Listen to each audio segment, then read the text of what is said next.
Ikaw. Lahat tayo. Sama-sama nating Maiaangat ang bayan. Basta't sama-sama tayo. Sa pag-ingat buhay. Para sa ating hanap buhay. Mask, hugas, iwas.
Sa pamamagitan ng pag-i-streamline ng mga proseso para sa health facilities and healthcare provide networks para makalikha ng mga organisadong patient referral and transfer system. Bilang chairperson ng Senate Committee on Health, sinabi ni Senador Christopher Bongo na patunay ito sa patuloy na pagsisikap ng pamahalaan ng krisis pangkalusugan na hatid ng pandemya. Mabilis na serbisyo kagad, huwag yung papasa-pasa pa at papahirapan pa yung mga pasyente. Gamit po ang technology, mas mabilis ang referral para sa mga nangangailangan ng medical services. So marami pong hospital dito sa Metro Manila, minsan napupuno. Ngayon alam na nila saan sila pupunta. Ayon pa sa mambabatas, patuloy niyang gagawing prioridad ang kalusugan ng mga Pilipino, lalo na ang mga mahihirap at kapuspalad. Basta kapakanan po ng mahihirap nating kababayan, yung mga taong walang matakbuhan, yung mga helpless at hopeless, ipaglalaban ko po yun hanggang sa huling. We should invest sa ating healthcare system right now. Pinuri naman niya ang Interagency Task Force on Emerging Infectious Diseases o IATF sa pagresolba sa mga isyong kinakaharap ng ating healthcare system, partikular sa Metro Manila at mga karatig probinsya. Bilang senador, suportado ko po yan. Kung ano po yung makapagbibigay po ng mabilis na serbisyo po sa ating mga kababayan, ay suportado ko po by filing a bill sa Senado. Pinag-aaralan ko pa po ngayon. Kinilala rin niya ang kabayanihan ng ating frontliners at ang kanilang napakahalagang papel sa paglaban sa pandemya. Sa lahat po ng frontliners, lahat, utility workers, medical frontliners po, even janitors po ng mga hospital, maraming salamat po. Nagpahayag din siya ng tiwala na malalampasan ng Pilipinas ang krisis at mas magiging matatag ang ating bansa pagkatapos nito. So hopefully, mas stabilize po natin with the continuing vaccination rollout po natin, ay tuloy-tuloy po itong mas stabilize natin. Ibig sabihin, balancing between economy and health. Ang representante ng World Health Organization na si Dr. Rabi Abiasinghe, pinuri rin ang Philippine government sa dedikasyon sa pagresponde sa krisis. Aniya, ang naturang command center ay isa sa mga dahilan para makaahon ang healthcare system ng bansa. This will be a breakthrough in the implementation of universal healthcare in the country as we transition from pandemic response to building back better, stronger, universal healthcare systems in the country. Hiningi naman ni Go ang kooperasyon ng lahat para mas maging madali ang pagtawid sa kasalukuyang krisis.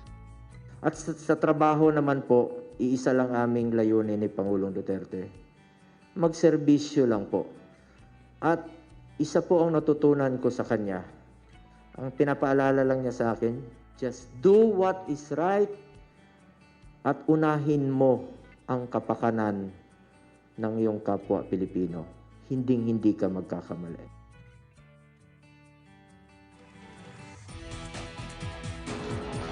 Sa dami ng mga kumakalat na balita tungkol sa clinical trials na isinagawa para sa COVID-19, ang ilan sa mga ito, kung hindi fake news, ay kulang-kulang naman ang impormasyon. Kaya ngayong umaga ay muli nating pag-uusapan ang mga isinasagawang clinical trials sa bansa.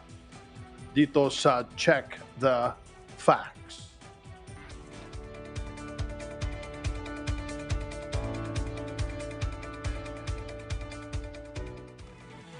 Para pag-usapan yan ay makakausap natin si Undersecretary for Research and Development ng Department of Science and Technology, Undersecretary Rowena Guevara. Magandang umaga po sa inyo, Undersecretary.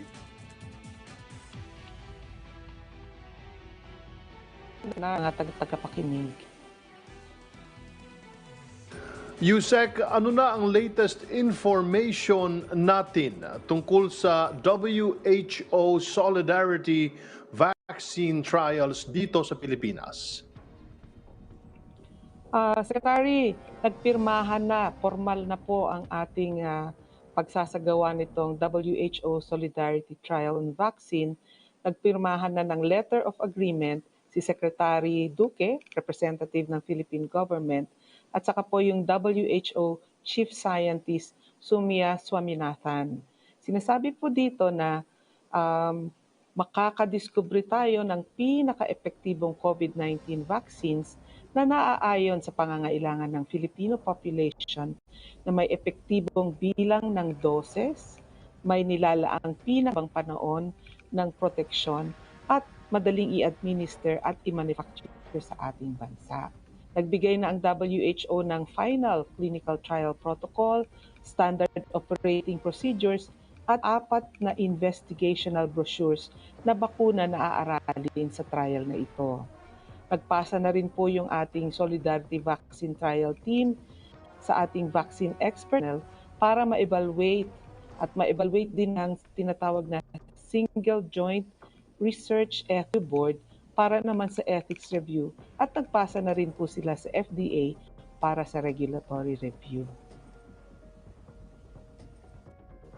Ano naman ang kasalukuyang estado ng COVID-19 vaccine mixing and matching?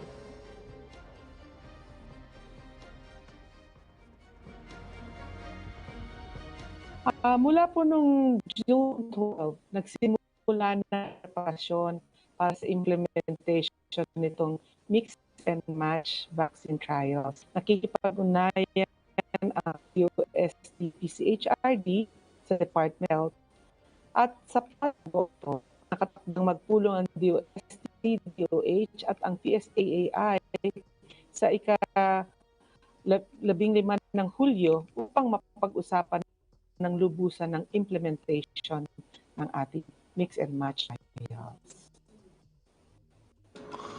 Yusek, paano ba pinipili ang isasali sa COVID-19 vaccine mix and match studies at ilang katao ang pwedeng sumailalim sa programang ito?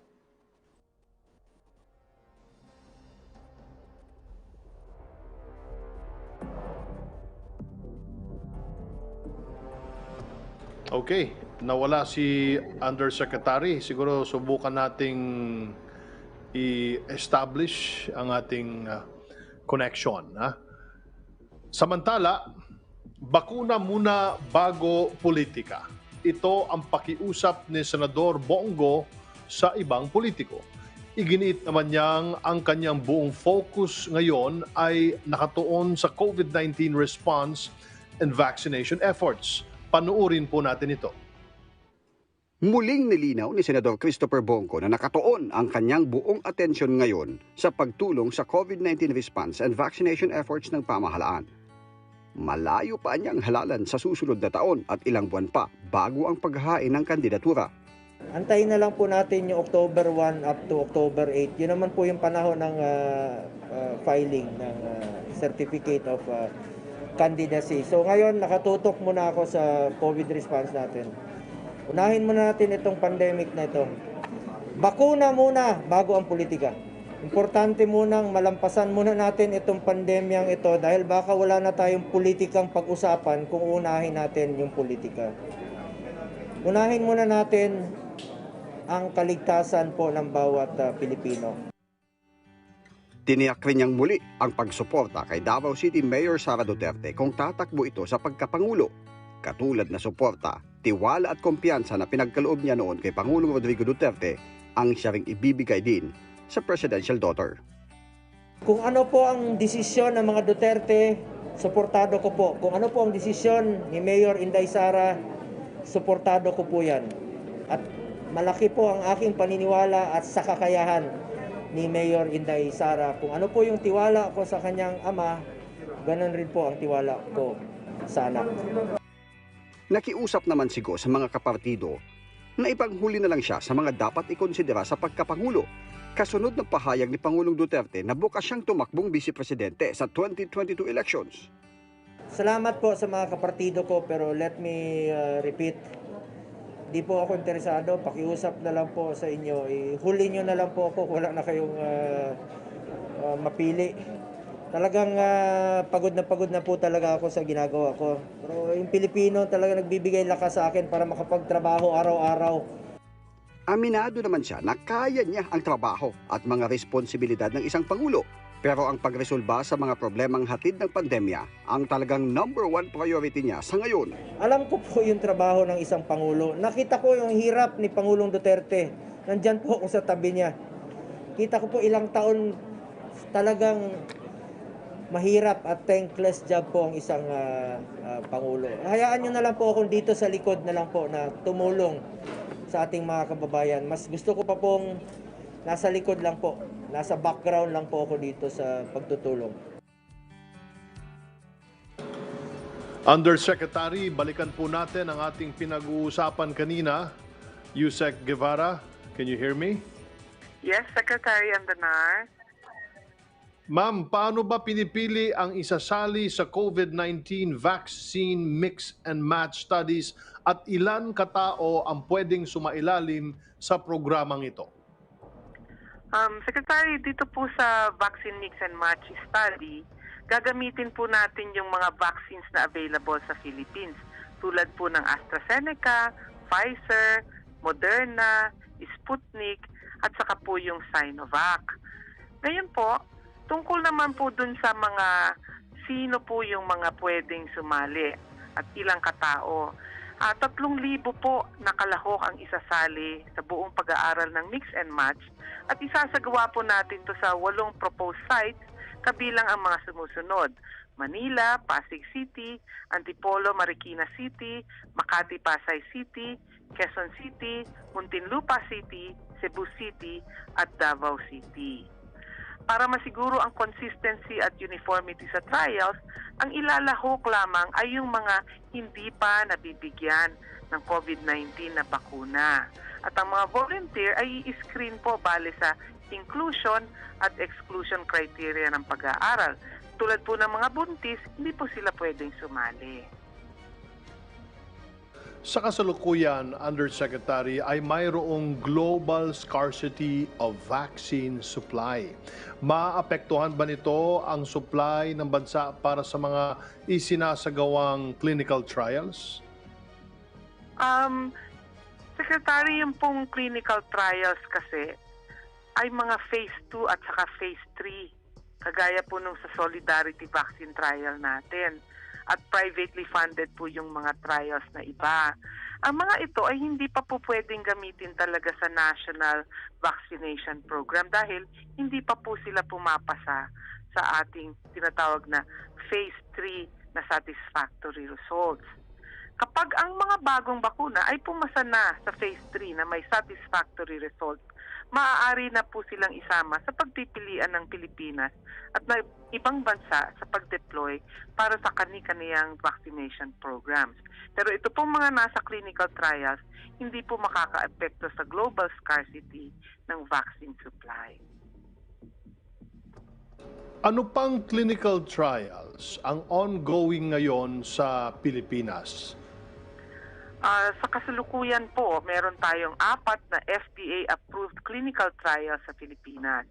Isa na rito ay nagsasagawa na ng recruitment, samantala ang isa naman ay natapos na ang recruitment at kasalukuyang nagmamonitor na ng mga vaccinated participants. Ang ibang 2 clinical trials ay hindi pa po nagsisimula sa kanilang pag-aaral. At siya nga pala po, meron pong 7 bagong vaccine clinical trial application na nasa iba't ibang stages ng review ng Vaccine Expert Panel, ng Single Joint Research Ethics Review Board at ng FDA. At kailan naman uumpisan ang mga clinical trials na hindi pa nasisimulan? Secretary, ang pagsisimula ng mga clinical trial ay nakabase sa kanilang pagkukuha at pagbibigay po ng mga FDA, SJREP at VEP ng mga permiso na mag-umpisa na po sila. Yusek, ano ang maaaring asahan ng publiko sa pagsasagawa ng clinical trials natin dito sa Pilipinas? Secretary, ang clinical trials ay isasagawa para ma-assess o maimbestigahan ang safety, efficacy at immunogenicity ng mga bakuna. Ang positibong outcome mula sa mga pag-aaral nito ay hango sa datos at ebidensya na kakailanganin sa registration at approval ng vaccines pag i-commercialize na ito at gagamitin na ng publiko. Patuloy ang pagbabago kasi ng sitwasyon na nangyayari dulot ng COVID-19. Magkakaroon lagi ng mga panibagong pagsubok sa paglabas ng mga new variants. At kakailanganin nito ang patuloy na assessment ng efficacy of COVID-19 vaccines sa bagong variants. At kung kinakailangan, ay i-update ang bakuna o gagawa ng panibagong bakuna. Lahat ng ito ay mangangailangan ng clinical trials. Okay, very well said. Let's go to the questions from our friends in the media. Yusek Rocky, please go ahead. Yes, Yusek Guevara, magandang umaga po. May clarification lang po si Laila Salaveria ng Inquirer. Kung pwede daw po pa-clarify lang anong vaccine yung included sa WHO Solidarity Trial. Magandang umaga po, Yusek Rocky. Sa kasalukuyan po, hindi pa namin pwedeng sabihin ang pangalan ng mga bakuna na gagamitin sa Vaccine Solidarity Trial with WHO. Kasi po, kailangan na muna makuha natin yung approval ng Food and Drug Administration bago po natin ma-anunsyo kung ano yung 4 na bakuna.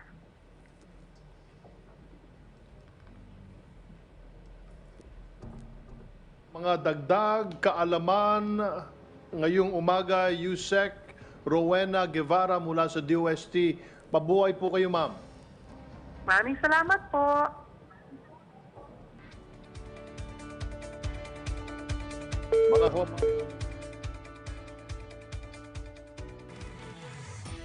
Mga kababayan, ako ay panandali ang magpapaalam muna sa inyo.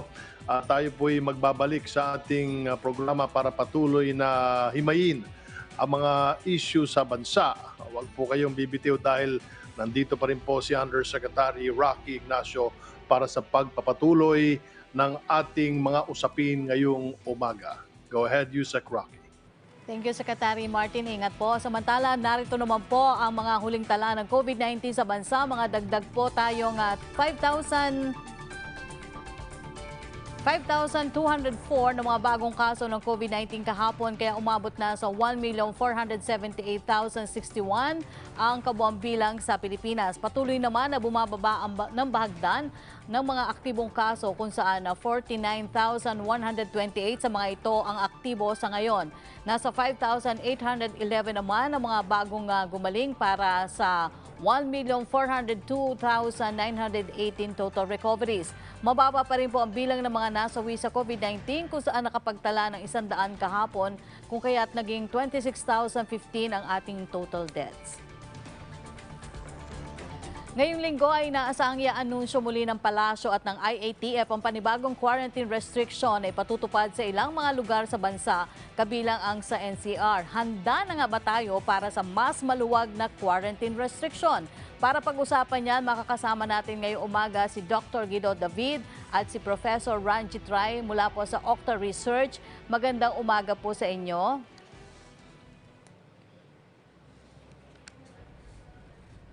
Good morning po, Dr. Guido.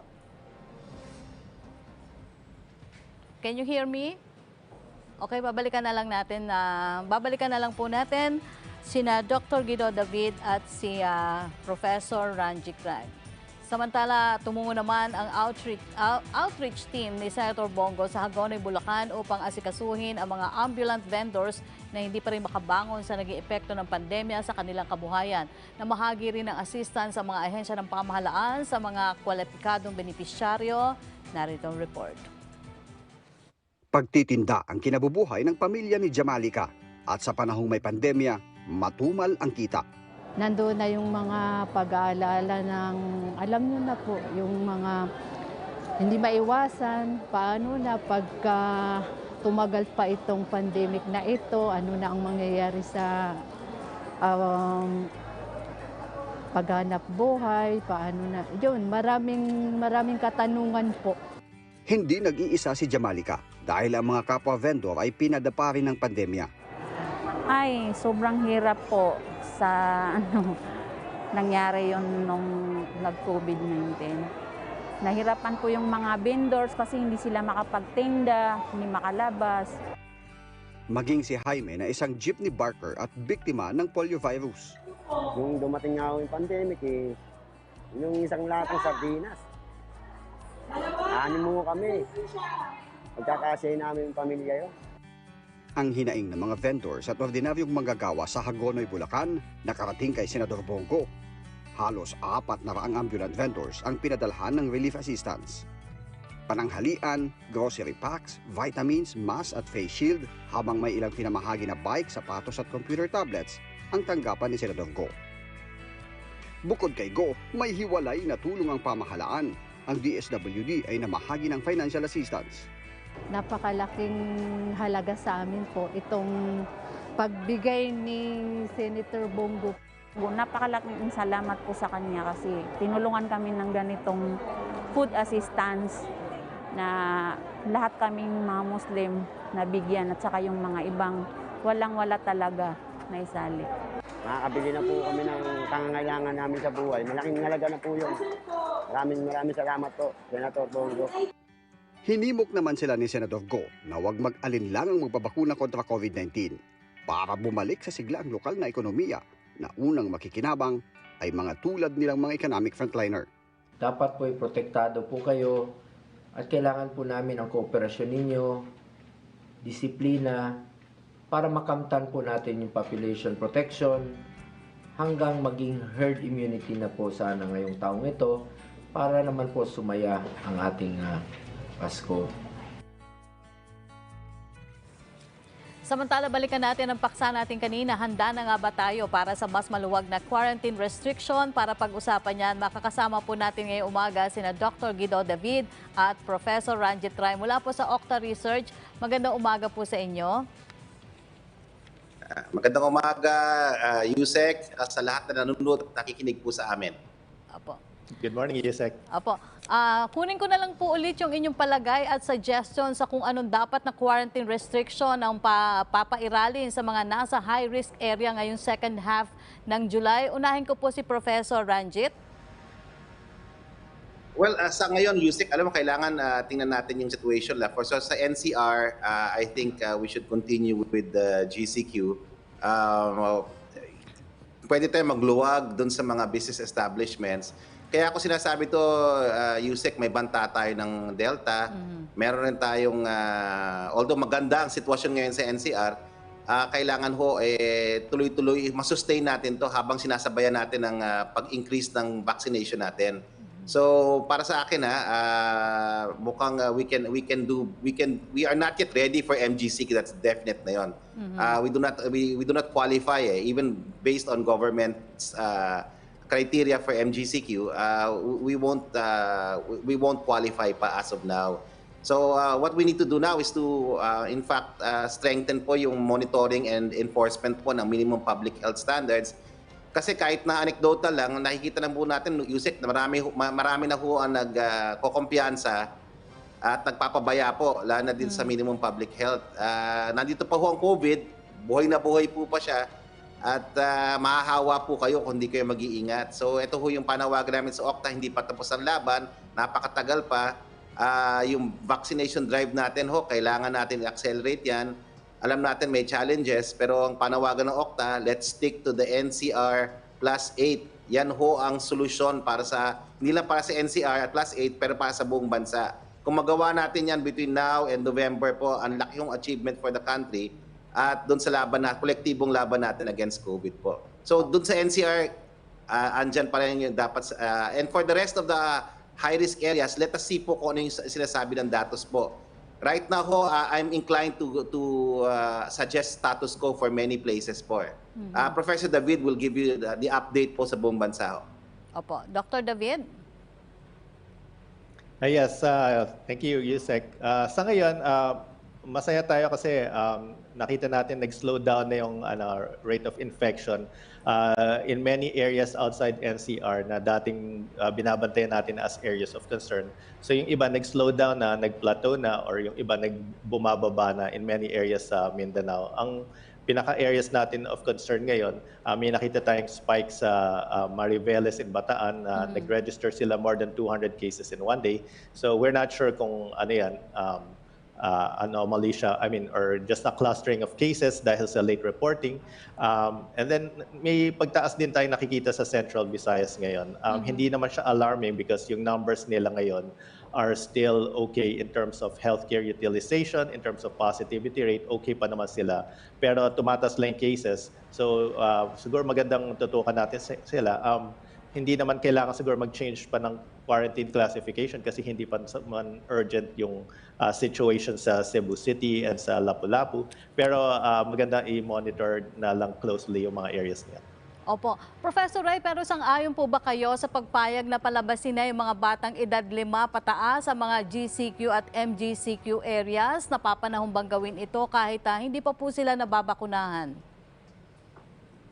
Sa totoo lang, sa akin personal, although Okta may consensus kami na okay itong idea na to as long as may guidelines tayo na susundan across the city, lalo sa National Capital Region, na ma-ensure yung safety po ng mga mga kids po, ang importante po dito yung siguraduhin na susundan natin, ma-monitor at ma-enforce yung minimum public health standard. So ako personally, hindi pa napapanahon. Personal sa akin yun. Pero sa Okta, I think we all have agree now. Let's do this experiment now and see how it goes, Importante, dalawang bagay importante dito, yung guidelines po at yung enforcement po ng guidelines, importante rin sa amin yung pag-designate ng safe spaces po. At yung safe spaces, hindi lang dahil open air siya, dahil meron siyang hand washing facility, meron siyang mga, kunyari, kung pupunta sa isang tourist area, may mga park or tourist managers doon na magtutulong sa pag-enforce ng minimum public health standards. Ganun pa man, ang sinasabi namin sa mga parents, it's, whenever we go to a certain place na hindi kayo vigilant sa minimum public health standards, laging may risk. Pangalawa, sa ating mga kababayan na walang mga sasakyan, at sasakay ng public transportation, yung health risk mataas talaga kung magsasama tayo ng mga hindi vaccinated na individuals, gaya ng mga anak natin. Kaya importante susundin natin yung ating face shield, face mask, dun sa ating mga public utility vehicles po. Kasi siyempre, pupunta tayo sa park, pupunta tayo sa playground. Yung transportation from the house to the playground or to the park, yan yung risk factor dyan na malaki. Kaya kailangan natin na palalahanan yung ating mga kababayan na andito pa yung COVID, kailangan tayo mag-ingat. Yes, sinusuportahan ng Okta as a group yung hakbang ng gobyerno, pero sinusuportahan namin ito with caution kasi nga kailangan talaga may mga iba pa tayong kailangan i-establish. Number one, yung safe zones and safe spaces, yung green and go spaces natin, na talagang dapat safe talaga siya. At pangalawa, yung sino ho magmo-monitor ho ng importante ho yung minimum public health standards. So whenever we take children and the elderly out, kailangan ho yung mga areas na to green and go, meron ho talaga nagbabantay at tumutulong sa pag-monitor at enforce ng minimum public health standards. Yun lang po. Opo. Dr. David, speaking of bakuna, target daw po ng DOH na mabakunahan ng 90% ng senior citizens o yung mga nasa A2 priority sector by end of July. Pero sa ngayon po ay nasa 10.41% pa lang po sa kanila ang fully vaccinated. Realistic ba ang target na ito? Well, Yusek, it's possible naman kasi hindi naman gano'ng karami yung seniors natin. They comprise 10% of the population. So kung talagang ibuhos natin yung vaccines natin, and depending sa pagdating ng vaccines natin, of course, kung makuha natin yung mga in-expect nating vaccines. So I haven't done yung calculations, pero mukhang possible naman siya, if not end of July, baka at least by August. And malaking itulong ito because if we protect the seniors, bababa talaga yung case fatality rate natin. Mas konti yung mamamatay due to COVID kasi yung mga seniors, yung medyo mataas yung fatality rate nila. About 5% of seniors die due to COVID. Opo, Dr. David, ni-report nga rin po ng DOH na nagkaroon po ng pagbaba yung fatality rate. Ano po, palagay ninyo ay kailan po yung earliest possible time na maisakatuparan ng 90% target na ito ng mga senior citizen na mabakunahan?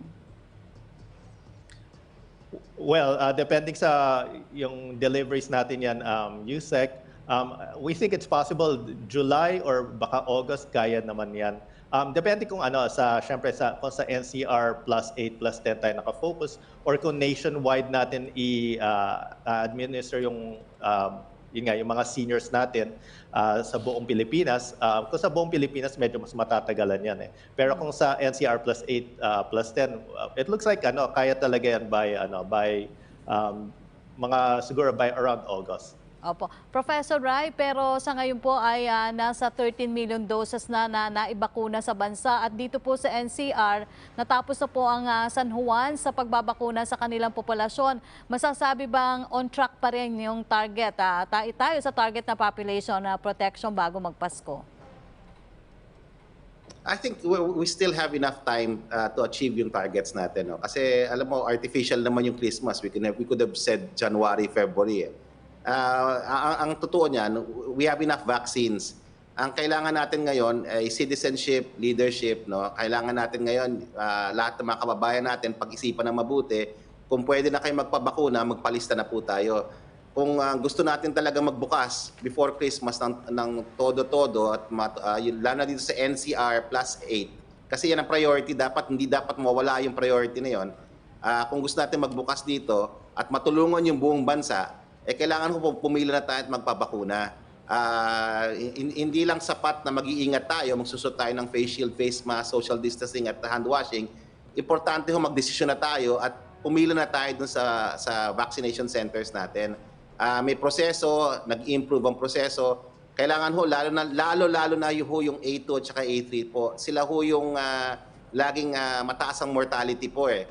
Kung gusto niyo talagang maging ligtas dito sa COVID, ang first step dito, bukod sa pag-iingat, okay, yung pagsunod sa minimum public health standards, ay yung papabakuna. So, lalo na yung mga lolo at lola natin, kung gusto natin kaagad magbukas ang eskwelahan, magbukas ang ekonomiya, importante yung target na 90%, lalo na dito sa NCR +8.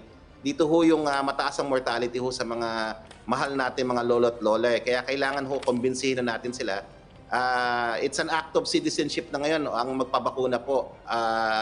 Nirespeto namin siyempre yung mga ayaw magpabakuna for many reasons, lalo yung health at saka religious or personal beliefs. Pero para sa karamihan sana pag-isipan natin na mabuti at ligtas naman at saka epektibo yung mga bakuna natin, magpabakuna na po tayo. Kasi mas marami tayong mabakunahan, mas makikita natin yung pagbabago na inaasam natin eh. Makikita natin yung new norm even before Christmas. Ang estimate nga namin ni Professor David, 30% lang dito sa NCR, makikita na natin yung pagbabago. Babagsak talaga yung cases, yung mortality bababa, at mas malaya tayo makalabas sa bahay at makakuha ng makapagtrabaho, hanap buhay. So ang dami hong natatamaan buhay at hanap buhay ang nakasalalay dito. Kaya yung Okta ho, hindi ho talaga nagsasawang manawagan sa ating mga kababayan, magpabakuna na tayo para makapunta na tayo sa new normal kaagad-agad. Opo. Kung sino lang po pwedeng sumagot dito, patuloy na rin po bumababa ang fatality rate ng bansa kaugnay sa COVID-19 pero plato naman po ang linya na nadadagdag na kaso araw-araw. Masasabi po ba natin na tuluyan na nga po nakapag-adjust ang ating gobyerno sa kontra COVID-19?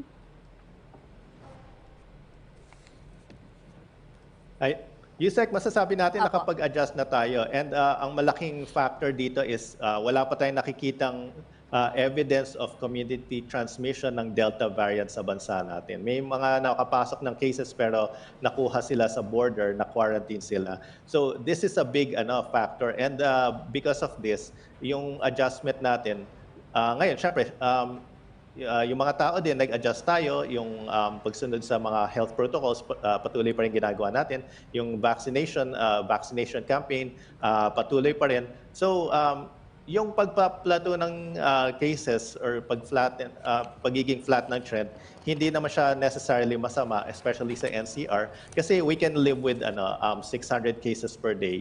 Hindi na siya ganun kataas. In fact, yung level n is considered moderate. And hopefully, once na marami na tayong mabakunahan, bababa pa yan. As nasabi nga ni Professor Ranjit, pag naka 20 to 30% vaccinations na tayo, fully vaccinated, we expect na may effect din yan sa numbers natin. And sa other regions naman, nakikita natin, nagsisimula na rin silang bumaba. So, we expect na itong 5,000 cases per day natin, bababa pa rin yan baka within the next few weeks. Opo. Basahin ko lang po yung tanong ni Lanesca Panti ng GMA News Online kung sino po ang maaaring sumagot sa inyo. Are you in favor of deploying Johnson & Johnson single-dose vaccine in the provinces? How would this increase the coverage of our vaccination? Unang-una, let the key to success, short to medium-term success, is to stick to a plan.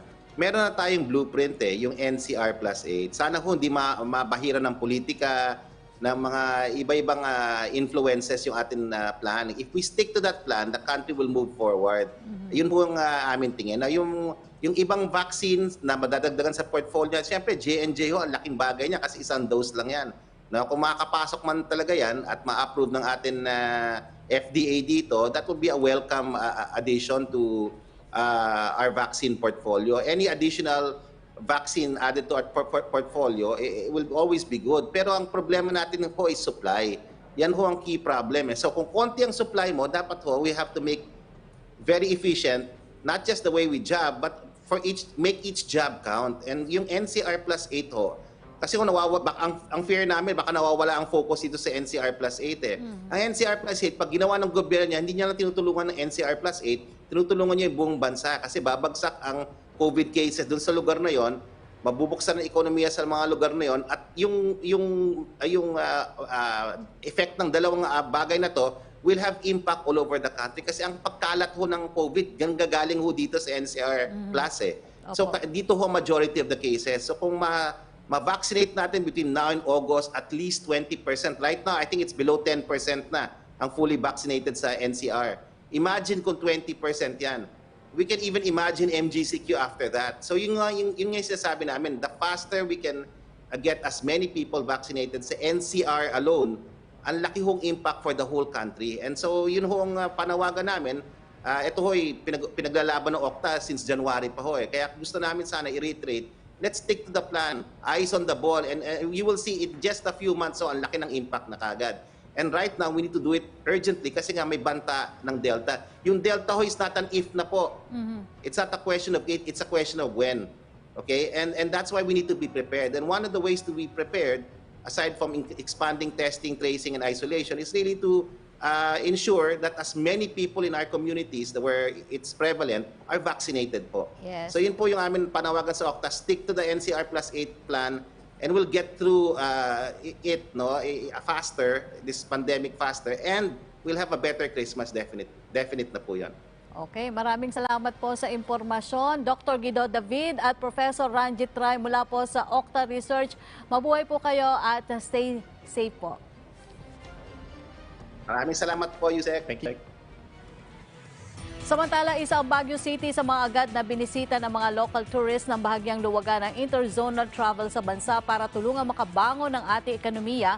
Kaya naman alamin natin kung may mga naging pagbabago sa protocol na ipinatutupad ng syudad para sa mga bibisita dito. Makakausap po natin si Baguio City Mayor at Contact Tracing Czar Benjamin Magalong. Maganda umaga po, Mayor. Good morning, Yusek Rocky. Good morning po sa ating mga televiewers.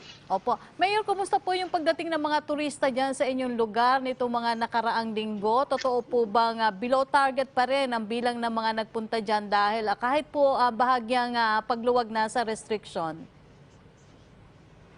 Yes, mababa pa rin. In fact, for the month of June, we were expecting na tataas kasi nung June pa kami nag-open. In fact, as early as first week of June, nag-open na kami. Kaya lang, we were expecting na tataas sana. Kaya lang, umabot lang kami sa mga 12,030 tourist arrivals lang kami, which is just about 10% ng pre-pandemic figure. So talagang ini-increase namin ang aming allocation, that is about 3,000 a day. Pero during weekdays, umabot lang kami ng mga 700, 500 to 700. O 700 meaning pagdating na ng mga Thursday, Friday. Pagdating ng weekend, gabi ng Friday hanggang Saturday, umakyat lang ng mga 1,500. So mababa pa rin ang dating ng mga turista sa amin. At the same time, nararamdaman na rin namin na tumataas uli yung aming mga cases. So medyo naghihigpit kami ngayon sa mga border control. Tuloy-tuloy pa rin yung aming pag-swab test. We're averaging about for about 1,500 swab tests, nag-average kami ng mga 8 to 9 or 8 to 10 positive antigen tests. And most of the time, yung positive antigen test, pag dinala mo sa RT-PCR, 99.8% magiging positive din yan. Opo. Mayor, nung sinabi niyo pong medyo maghihigpit ulit kayo, ibig sabihin po ay kailangan may RT-PCR, negative RT-PCR result pa rin po yung papanik ngayon sa Baguio kahit fully vaccinated. Paano po ang gusto natin sabihin dito medyo maghihigpit ulit kayo?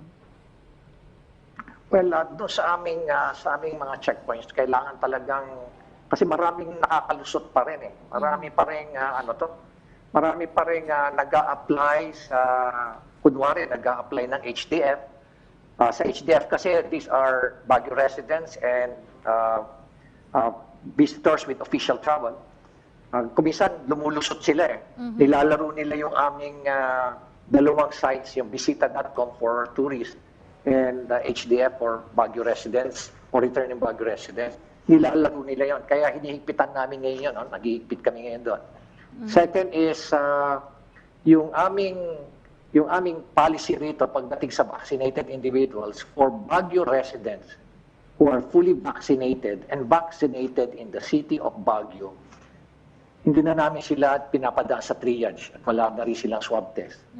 But for Baguio residents or visitors who are fully vaccinated but were not vaccinated in the city of Baguio, they still have to go to triage. Pagdating sa triage, doon i-validate yung kanilang vaccination card if they are fully vaccinated. If determined that legitimate yung kanilang dokumento, then they don't have to go through swab test. Mayor, meron po ako nakita sa news feed na kayo po ay nakiusap kay PNP Chief General Eliazar. Tama po ba ito na medyo wag mo na ipahinto yung training ng PNP dahil daw po sa surge? Tama po ba ito, Mayor? Yes, Yusek Rocky. Actually, pinahinto ko. Sabi ko sa kanya, stop muna lahat ang training ng Philippine National Police dito sa siyudad ng Baguio dahil naming violations ng minimum public health standards. Nakita rin namin na walang maayos na physical distancing pagdating sa barak, pagdating sa classroom, pati yung kanilang mga sports activities. Pagkatapos ng sport activities, wala nang nagmamas. Patapos, hindi rin na-observan uli yung mga distansya. So it's about time that we have to make a strong stand, send a strong message na if you cannot comply with the minimum health standards in the city of Baguio, we will never accept any PNP training dito sa syudad. Opo, They have to follow yung policy namin dito sa Baguio, hindi sila separate na republic dito. Second is, kahapon din, tinawagan ko rin si Fire Chief Joe Embak, General Joe Embak. Sinabihan ko na rin siya na isuspend din niya muna yung mga training nila rito dahil ganun din ang nangyayari. Nagkakaroon uli ng cluster din doon sa mga trainees nila dito sa Baguio. Kasi ongoing din yung kanilang training dito, about 130 trainees ng fire nandito sa Todang Baguio. Pero nagkaroon ng transmission doon mismo sa training site. So pinahinto ko na rin. Definitely both trainings ng PNP at BFP, hinto muna definitely hanggang makita ko talaga yung kanilang mga ginagawa at they are very compliant with the minimum public health standard. Opo, nagkausap na po kayo ni General Eleazar. Ano po ang naging tugon niya, Mayor? Yes, immediately, alam mo, gumalaw kaagad si Secretary Eleazar. Ang bilis niyang gumalaw. Alam mo, alam mo yan, very efficient yan, si General Gilor. And besides, we worked together before. So, alam mo na rin yung pag-uugali niya, alam niya rin yung pag-uugali ko. Mainipin ako, kaya immediately nag-comply siya. Tawag na rin yung kanilang mga staff sa akin. Pati si General Alex Sintin, talaga nagbigay ng commitment that they will comply. Tapos magkakaroon sila ng series of inspection. Kakasuhan din nila yung mga constant or consistent violators. Ganun din, si General Embang, gumalaw din kagad siya. Opo. Mayor, mapunta naman po tayo sa contact tracing. Sa presensya ngayon ng Delta at Lambda variant, aggressive contact tracing ay isa po sa nakikitang susi para hindi kumalat ang virus.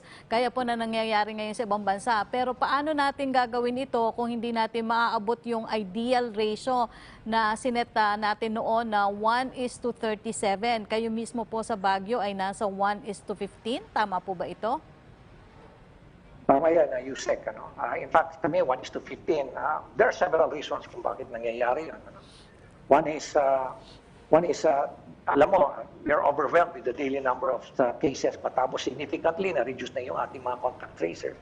Dati-rate, we have about 75 contact tracers. Now we are now down to about 40 na lang. Mabuti na lang, nakakatulong din yung ating Philippine National Police at nagbibigay sa amin ng contact tracer. So talaga, totoo yan, Yusek. Very critical ngayon ang contact tracing, lalo-lalo na meron tayong Lambda, meron pa tayong Delta. So, one way of, at meron pa tayong threat, wala na tayong pondo para sa ating contact tracers. Kaya, if you remember, yung ating contact tracer dapat na-terminate na noong June 30, na-extend lang ng 1 month. So ngayon, naghahanap pa ng pondo ang ating DILG para ma-extend sila sa December. But for the meantime, kailangan na natin maging proactive, kailangan may foresight na tayo. So what we're doing now is we're getting in touch with the BPO companies. Nakipag-usap na tayo sa BPO kahapon, nakipag-usap kami doon sa grupo representing the BPO so that they can help us. Sila Mr. Billu, sila Mr. Butch Riley, sila Veronica, they're helping us now, and WHO, they're helping us to source some of our contact tracers from our BPO companies, free of charge. Yun ang kanilang corporate social responsibility. Opo. In the same manner, dito naman sa Baguio, nakipag-usap na rin kami sa mga BPO companies, at just like Concentrix, Teleperformance, Cytel, at iba pang mga BPO company. And they're willing to help, to provide us support dito sa aming contact tracing. Opo. Mayor, yung ideal lead time ng DOH noon na 5 days from detection to isolation of cases ay nasusunod po ba natin? At paano po natin ini-improve yung ating contact tracing strategy aside doon sa sinabi niyo pong pakikipag-coordinate sa ilang private sector? Well, tuloy-tuloy yung ating capacity building sa kanila. No? In fact, as of today, going yung training ng mga existing natin na 249,000 contact tracers were nationwide. Ang ginagawa yan through the help of our local government academy ng Department of Interior and Local Government. Ang ginawa nila during our initial trainings na ginawa sa mga trainers training, tinake nila yung aming mga lectures, mga resource persons, at yun ang mga pinapalabas nila sa ating mga contact tracers. And at the same time, ongoing pa rin yung aming mentoring sa kanila, sa mga local government units na humingi ng tulong. In fact, this week, may mga naka-line up na naman ng mga local government units for training. Opo. So these are the things that we're doing now. And at the same time, pinapabilisan na rin natin yung ating digital contact tracing na effort. We're now working on the TKC, ito yung natanod contra COVID. This is a warehouse platform para all the other digital contact tracing applications na nagawa na ng ating mga local government units through their own initiative, including that of SafeState, will now be integrated into this central warehouse platform para isa na lang paggagalingan ng ating mga data. So, this time, magkakaroon na tayo ng talagang isang data collection tool that will help us analyze our contact tracing, contact tracing efforts in each local government unit. Opo. Mayor, bago po tayo magtapos, linawin lang po natin ulit yung ating travel requirement kapag pupunta dyan sa inyo sa Baguio. Okay, unang-una, kung kayo po'y turista, kailangan nyo po, ang intention nyo po is leisure travel. All you have to do is register sa visita.baguio.gov.ph. And then you have the option. Either, kung hindi po kayo vaccinated, you can undergo swab test sa inyong sariling lugar, RT-PCR or antigen test. Para ho, within 72 hours, pagdating nyo rito, pwede pong valid pa yung inyong test result. Or, you can have the option, kung unvaccinated po kayo, o kaya one single dose vaccination lang po kayo, you can still have your swab test dito po sa syudad ng Baguio.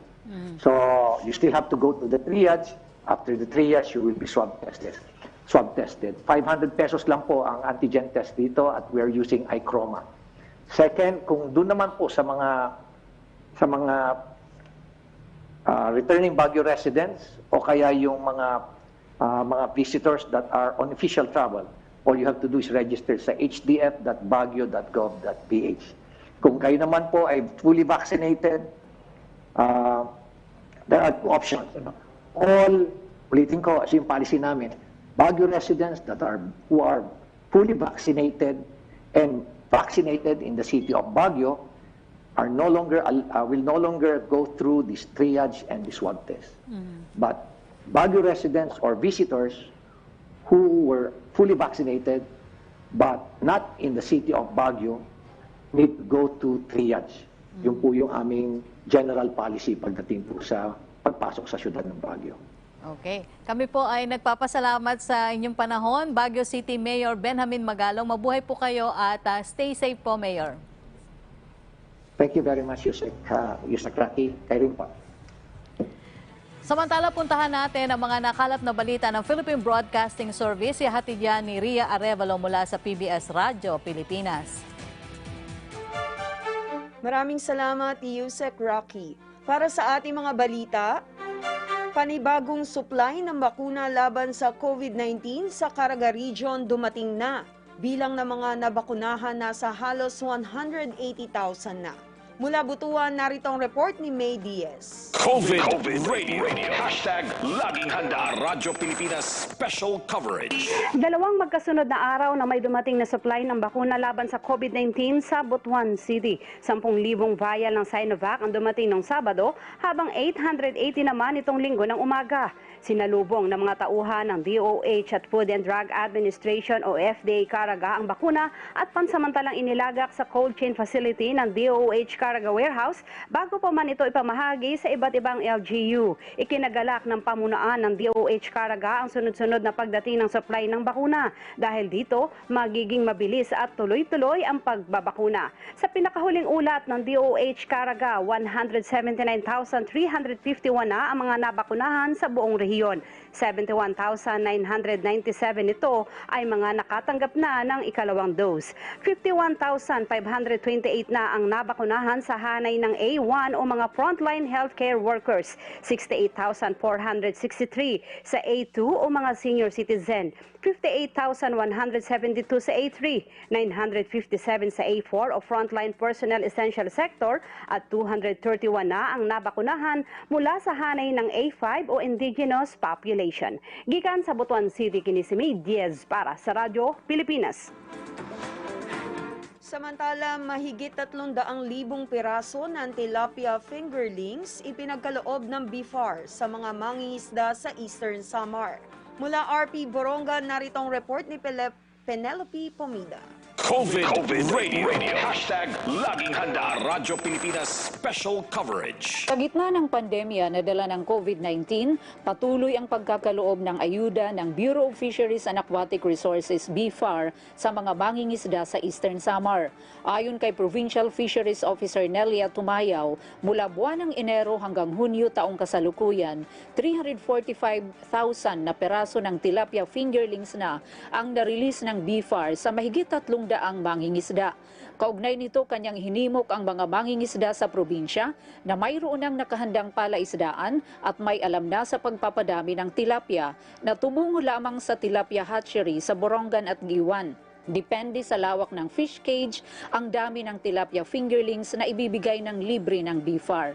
At nagtulang buwan ng Hunyo, nabiyayaan ng 10,000 piraso ng tilapia fingerlings ang mga growers ng lungsod ng Borongan. Tikang Didiha, Syudadhan, Borongan, Pen Pumida, Radyo Pilipinas. At yan po mga balitang nakalap ng Philippine Broadcasting Service. Mula rito sa Radyo Pilipinas, ako po si Ria Arevalo. Balik po tayo kay Yusek Rocky. Maraming salamat, Ria Arevalo ng Radyo Pilipinas. At mula sa Mindanao, alamin natin ang sitwasyon sa Rehiyon 11 mula kay Jay Lagang. Jay? Mayong udto, Yusek Rocky, mananatiling requirement para sa lahat ng mga inbound passengers o mga pasaherong lalapag sa Davao International Airport ang pagpapakita ng negative result ng RT-PCR test. Yusek Rocky, kinumpirma ito ni Davao City Mayor Sara Duterte sa kanyang programa sa Davao City Disaster Radio o DCDR kahapon July 12. Ito ang tugon ng alkalde matapos sabihin ng Interagency Task Force for the Management of Emerging Infectious Diseases na may kalayaan ang bawat local government unit o LGU na magdesisyon kung papayagan nila ang pagprepresenta ng COVID-19 vaccination cards bilang alternatibo sa travel testing requirement. Kamakailan lang ay inilabas ng IATF ang Resolution number 124-B kung saan ay pinapayagan na ang mga interzonal travelers na magpresenta na lamang ng kanilang vaccination card imbis na kumuha pa ng RT-PCR test na mayroong negatibong resulta.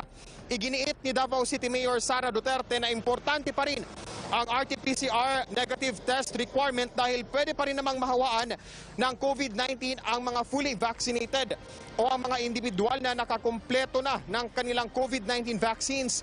At dahil dito, pwede pa rin sila makapanghawa sa ibang tao at makapagdulot ng transmission ng virus. Maliban dito, Yusek Rocky, ay maituturing pa rin na mandatory ang negative RT-PCR test result na ipinapatupad sa ilalim ng Davao City Ordinance number 0477-21 or an ordinance providing for mandatory test prior to entry into Davao City via the Davao International Airport.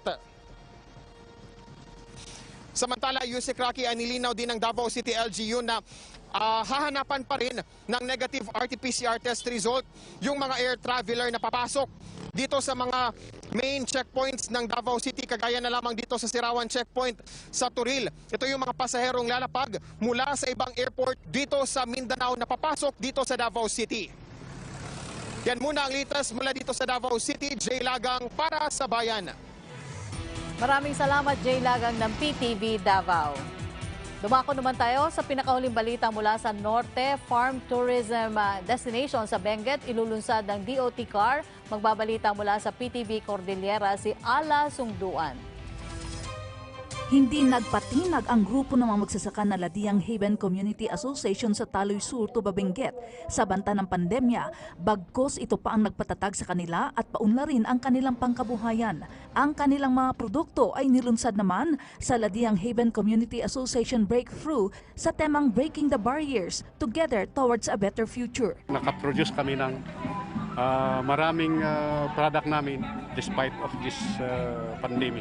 Ang agritourism farm ng nasabing grupo ay nakitaan naman ng potensyal ng DOT car bilang farm tourism destination sa Benguet. Ayon kay DOT car OIC Regional Director Jovita Ganongan, 5 hanggang 6 na farm tourism sites ang target nilang mailunsad matapos ang konsultasyon sa mga farm operators.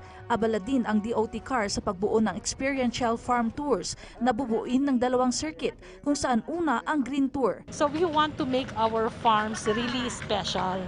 And what we're doing is to infuse yung cultural experiences. Ang ikalawang circuit ay ang Fun Farm Tours, kung saan maaring mag-ani, magluto at bumili ng gulay ang mga turista. Ala Sungduan para sa Bayan. Maraming salamat sa iyo, Ala Sungduan. Maraming salamat din po sa ating mga partner agency para sa kanilang suporta sa ating programa at maging ang kapisanan ng mga broadcaster ng Pilipinas o KBP. At dito na po nagtatapos ang ating talakayan at balitaan. Maraming salamat sa inyong walang sawang pagsubaybay. Sa ngalan po ni Secretary Martin Andanar, ako pong muli ang inyong lingkod, Yusek Rocky Ignacio. Magkita-kita ulit tayo bukas dito lamang sa Public Briefing #LagingHandaPH. Kaya natin to, kaya natin